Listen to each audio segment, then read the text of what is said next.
ನಮಸ್ಕಾರ. ನಾನು Prajakiya Srinivas Belur. Welcome to Prajakiya news. ಸ್ನೇಹಿತರೆ, ಬಹಳ ದಿಗ್ಗಜರಿದ್ದಂತಹ ಕ್ಷೇತ್ರ ಚನ್ನಪಟ್ಟಣ ಉಪಚುನಾವಣೆ. ಪ್ರಧಾನಮಂತ್ರಿಯ ಮೊಮ್ಮಗ ಕಂಟೆಸ್ಟ್ ಮಾಡಿದ ಕ್ಷೇತ್ರ. ಈಗ ಚುನಾವಣೆ ಮುಗಿದೋಗಿದೆ. ಚುನಾವಣೆ ಹೇಗಿತ್ತಪ್ಪ ಅಂತ ಹೇಳಿದ್ರೆ, ಕಾಂಗ್ರೆಸ್ಗೆ 60%, NDAಗೆ 40% ಇದ್ದಂಥ ಕ್ಷೇತ್ರ. ಯಾವಾಗ ನಾಮಿನೇಷನ್ ಫೈಲ್ ಮಾಡಿದ್ರಲ್ಲ ಯೋಗೇಶ್ ಅವರು, ಅವತ್ತು ಇದು ನಾಮಿನೇಷನ್ ಫೈಲ್ ಮಾಡೋದಕ್ಕಿಂತ ವಿಜಯೋತ್ಸವ ಆಚರಿಸಿದಂಗೆ ಆಚರಿಸ್ತಾ ಇದ್ರು. ಆದರೆ ಸ್ನೇಹಿತರೆ, ನಾನಿವತ್ತು ನಿಮಗೆ ಹಲವಾರು ಅಂಕಿಅಂಶಗಳನ್ನು, ಕಾರಣಗಳನ್ನು ಕೊಡೋದ್ರ ಮೂಲಕ ಅವರ ವೋಟಿಂಗ್ ಶೇರ್ ಇವತ್ತು 50-50 ಆಗಿದೆ ಅಂತ ಹೇಳ್ತೀವಲ್ಲ, ಏಕಂಗಾಯ್ತು ಅನ್ನೋದನ್ನು ಅವ್ರು ಹೇಳಿರೋ ಪ್ರಕಾರನೇ ಯೋಚನೆ ಮಾಡಿದರೆ ಸತ್ಯ ಅನಿಸುತ್ತೆ. ನಂಬರ್ 1, ಯೋಗೇಶ್ವರ್ ಅವರು ಯಾವುದೇ ಪಕ್ಷದ ಸಿದ್ಧಾಂತಕ್ಕೆ ಒಪ್ಪಿ ರಾಜಕೀಯ ಮಾಡೋದಿಲ್ಲ. ಏನು ಹೇಳಿ, JDS ಅಲ್ಲಿ ಟಿಕೆಟ್ ಕೊಡಲಿಲ್ಲ, BJP ಟಿಕೆಟ್ ಕೊಡಲಿಲ್ಲ ಅಂತ ಕಾಂಗ್ರೆಸ್ಗೆ ಹೋದ್ರು. ಆದರೆ ಕಾಂಗ್ರೆಸ್ನವ್ರು ಏನಾದರೂ ಅವರಿಗೆ ಸಪೋರ್ಟಿವ್ ಆಗಲಿಲ್ಲ ಅಂದರೆ ಇಂಡಿಪೆಂಡೆಂಟ್ ಆಗಿ ಯೋಚನೆ ಮಾಡ್ತಾರೆ. ನಂಬರ್ 1, ಪಕ್ಷಾಂತರ ಮಾಡಿದ್ದೇ ಮೊದಲನೇ ತಪ್ಪು. ನಂಬರ್ 2, ಚುನಾವಣೆ ಬಹಳ ಬಿರುಸಿನಿಂದ ಆಗ್ತದೆ ಅಂತ ಅಂದ್ಕೊಂಡಿದ್ರು.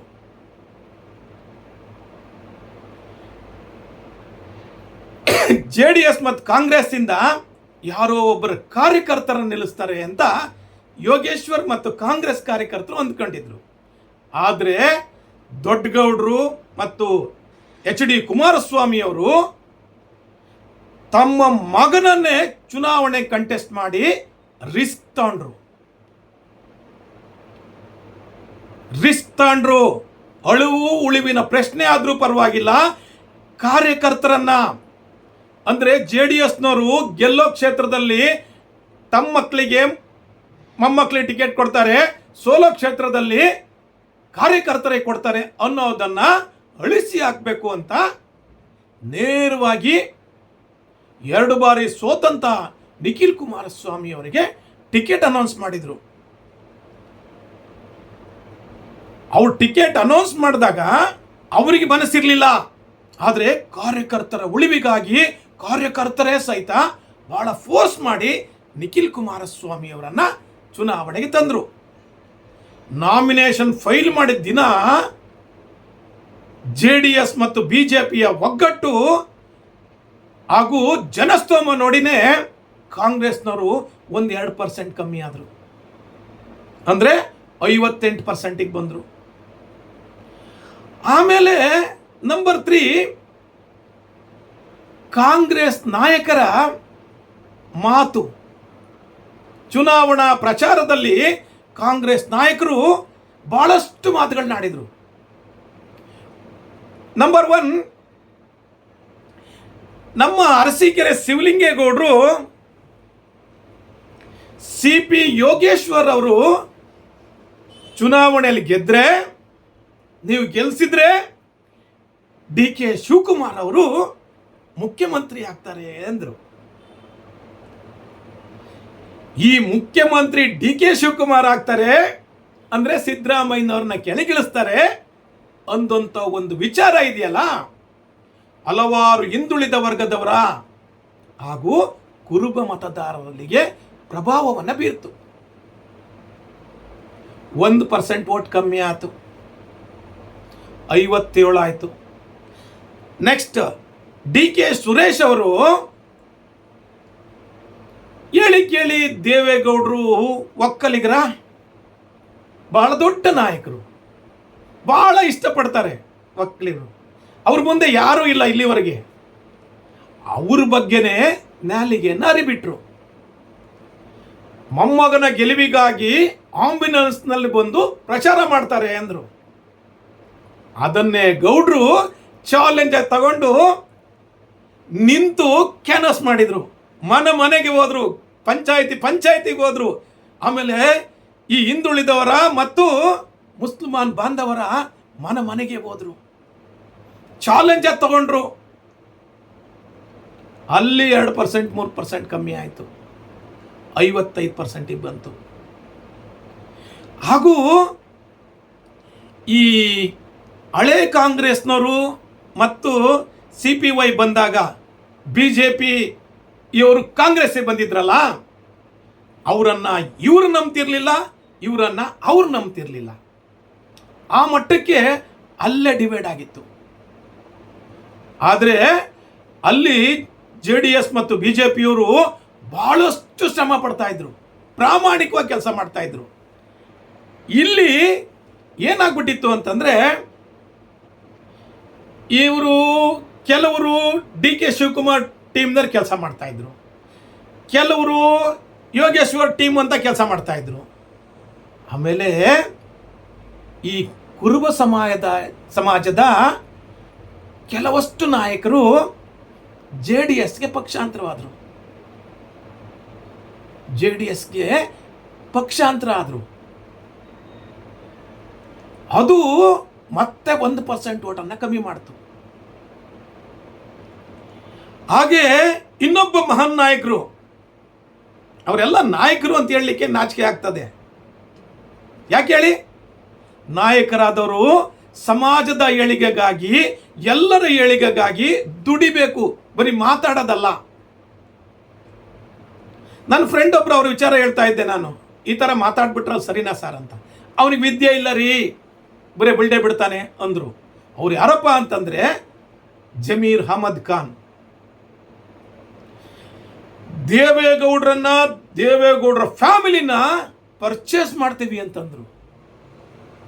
ಇದು ಬಹಳಷ್ಟು ಒಕ್ಕಲಿಗರಲ್ಲಿ ಭಾವನಾತ್ಮಕವಾಗಿ ಎಫೆಕ್ಟ್ ಆಯಿತು. ಭಾವನಾತ್ಮಕವಾಗಿ ದೇವೇಗೌಡರು ಕಾಂದಾನ್ನ ಖರೀದಿ ಮಾಡ್ತೀನಿ ಅಂತಂದ್ರಲ್ಲ, ಇದು ಭಾವನಾತ್ಮಕವಾಗಿ ವರ್ಕ್ ಮಾಡ್ತು. ಮತ್ತೆ 1% ಕಮ್ಮಿ ಆಯಿತು, 2% ಕಮ್ಮಿ ಆಯಿತು. ಆಮೇಲೆ ಬಹಳಷ್ಟು ಕಡೆ ಕಾರ್ಯಕರ್ತರ ಕೊರತೆ ಕಾಣ್ತಾ ಇತ್ತು ಕಾಂಗ್ರೆಸ್ಗೆ. ಯಾರೂ ಸಹಿತ ಸ್ವಯಂ ಪ್ರೇರಣೆಯಿಂದ ಕೆಲಸ ಮಾಡ್ತಾ ಇರಲಿಲ್ಲ. ಆದರೆ ಇಲ್ಲಿ ದಿನದಿಂದ ದಿನಕ್ಕೆ JDS ಮತ್ತು BJPನಲ್ಲಿ ಕಾರ್ಯಕರ್ತರ ಸಂಖ್ಯೆ ಜಾಸ್ತಿ ಆಯಿತು. ಕಾರಣ ಏನಪ್ಪ ಅಂತಂದರೆ, ಈ ಚನ್ನಪಟ್ಟಣದ ಸುತ್ತಮುತ್ತ ಇರುವಂತಹ ಎಲ್ಲ ಹೊರಗಡೆಯಿಂದ, ಹೊರ ತಾಲೂಕುಗಳಿಂದ, ಹೊರ ಕ್ಷೇತ್ರಗಳಿಂದ ಎಲ್ಲ ಒಕ್ಕಲಿಗ ನಾಯಕರು, JDS ನಾಯಕರು, BJP ನಾಯಕರು ಎಲ್ಲರೂ ಬಂದು ಮನೆಗೆ, ಅವರ ರಿಲೇಷನ್ ಮನೆಗೆ, ಅವರ ಅಣ್ಣ ತಮ್ಮಗಳ ಮನೆಗೆ, ಅಕ್ಕ ತಂಗಿರ ಮನೆಗೆ ಕೂತ್ಕೊಂಡು JDSಗೆ ವೋಟ್ ಹಾಕ್ಸೋದಕ್ಕೆ ಪ್ಲಾನ್ ಮಾಡಿದರು, ತಲುಪಿದ್ರು ಅವರು. ಅಂಡ್ ದೆನ್ ಇವ್ರು ಏನು ತಿಳ್ಕೊಂಡಿದ್ರು, CP ಯೋಗೇಶ್ವರ್ ನನಗೆ ಸರ್ಕಾರ ರೂಲಿಂಗಲ್ಲಿದೆ, ಸರ್ಕಾರದ ಕಾರ್ಯಕ್ರಮಗಳು ನಮಗೆ ಸಪೋರ್ಟ್ ಮಾಡ್ತವೆ ಅಂತ. ಬಟ್ ಚನ್ನಪಟ್ಟಣದಲ್ಲಿ ಸರ್ಕಾರಿ ಕಾರ್ಯಕ್ರಮಗಳು ಅಷ್ಟರ ಮಟ್ಟಿಗೆ, ಅವ್ರು ಅಂದುಕೊಂಡ ಮಟ್ಟಿಗೆ ಸಪೋರ್ಟ್ ಮಾಡಲಿಲ್ಲ. ಆಮೇಲೆ CP ಯೋಗೇಶ್ವರ್ ನಾನು ಸ್ಥಳೀಯ, ಅವರು ಹೊರಗಡೆಯವರು ಅಂದರು. ಅಂದರೆ ಕಾಂಗ್ರೆಸ್ ನಾಯಕರಂದರು. ಅದಕ್ಕೆ ಕೌಂಟರ್ ಆಗಿ ಕೇರಳದ ವೈನಾಡ್ನಲ್ಲಿ ಸ್ಪರ್ಧಿಸಿದ್ದಾರಲ್ಲ ನಿಮ್ಮ ಅಧಿನಾಯಕಿ, ಅವರು ಕೇರಳದಲ್ಲೇ ಹುಟ್ಟಿ ಬೆಳೆದಿದ್ರ ಅಂತ ಕೇಳಿದ್ರು JDS BJPಯವರು. ಅದು ವರ್ಕೌಟ್ ಆಗಲಿಲ್ಲ, ಗ್ಯಾರಂಟಿಗಳು ವರ್ಕೌಟ್ ಆಗಲಿಲ್ಲ. ಯಾವ ಭಾವನಾತ್ಮಕ ವಿಚಾರಗಳು ಸಹಿತ ಕಾಂಗ್ರೆಸ್ಗೆ ಸಪೋರ್ಟ್ ಮಾಡಲಿಲ್ಲ. ಇವತ್ತೂ ಸಹಿತ ದೇವೇಗೌಡರು, HD ಕುಮಾರಸ್ವಾಮಿ ಅವರು ಒಕ್ಕಲಿಗರ ದೈತ್ಯ ನಾಯಕರೇ. ಜನ ಅವರನ್ನು ಹೇಗೆ ಹೇಳಿದ್ರು ಅಂತಂದರೆ, ಕಳೆದ ಬಾರಿ ನಾಮಿನೇಷನ್ ಫೈಲ್ ಮಾಡೋಗಿ 2 ಸರಿ ಗೆದ್ದಿದ್ದಾರೆ ಅವರು. ಈ ಸರಿ ಮನೆ ಕ್ಯಾನ್ವಾಸ್ ಮಾಡ್ತೀವಿ ನಾವು, ಅದು ಹೆಂಗೆ ನಮ್ಮನ್ನು ಸೋಲಿಸ್ಬಿಡ್ತಾರೆ ಅಂತ ಅವ್ರಿಗೆ ಕಾನ್ಫಿಡೆನ್ಸ್ ಲೆವೆಲ್ ಜಾಸ್ತಿ ಇದೆ JDSನವರಿಗೆ. ಸ್ನೇಹಿತರೆ, ಕಾಂಗ್ರೆಸ್ಗೆ ರಿಯಲ್ ಕಾರ್ಯಕರ್ತರು ಕೊರತೆ ಕಾಣ್ತಾ ಇತ್ತು, ಪ್ರಾಮಾಣಿಕ ಕಾರ್ಯಕರ್ತರ ಕೊರತೆ ಕಾಣ್ತಾ ಇತ್ತು.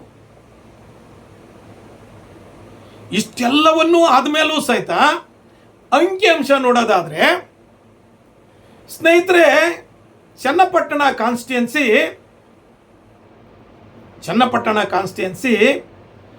2,30,000 ವೋಟರ್ಸ್ ಇದ್ದಾರೆ. ಅದರಲ್ಲಿ ಕಳೆದ ಬಾರಿ ಕಾಂಗ್ರೆಸ್ ವೋಟ್ ಬಂದಿದ್ದು ಬರೀ 15,000. ಈ ಬಾರಿ ಕಾಂಗ್ರೆಸ್ ಗೆಲ್ಲಬೇಕು ಅಂದರೆ ಈ ಸಾರಿ 88.8% ವೋಟ್ ಆಗಿದೆ. ಅಂದರೆ 1,06,000 ಚಿಲ್ಲರೆ ವೋಟ್ ಆಗಿದೆ. ಗೆಲ್ಲಬೇಕು ಅಂದರೆ 1,05,000 ಮೇಲೆ ತಗೋಬೇಕು. ಕಾಂಗ್ರೆಸ್ ಒರಿಜಿನಲ್ ವೋಟರ್ಸ್ ಇರೋದು ಒಂದು 15,000 ಮಾತ್ರ. CP ಯೋಗೇಶ್ವರ್ ಇನ್ನು ಎಷ್ಟು ಕಷ್ಟಪಡಬೇಕು ಅಂದರೆ ಇನ್ನು 90,000 ವೋಟ್ ತಗೋಬೇಕು. 90,000 ಎಕ್ಸ್ಟ್ರಾ ವೋಟ್ ತಗೋಬೇಕು ಗೆಲ್ಲಬೇಕು ಅಂದರೆ. ಅದು ಕಷ್ಟ ಸಾಧ್ಯ ಅಂತ ಎಲ್ರಿಗೂ ಗೊತ್ತು. ಅದೇ ರೀತಿ JDSಗೆ ಹೋದ ಸರಿ 14,000 ಲೀಡಲ್ಲಿ ಗೆದ್ದಿದ್ರು. ಹೇಗಿತ್ತು ಕ್ಯಾನ್ವಾಸ್ ಅಂದರೆ, ಕುಮಾರಸ್ವಾಮಿ ಕ್ಷೇತ್ರಕ್ಕೆ ಹೋಗ್ತಿರ್ಲಿಲ್ಲ,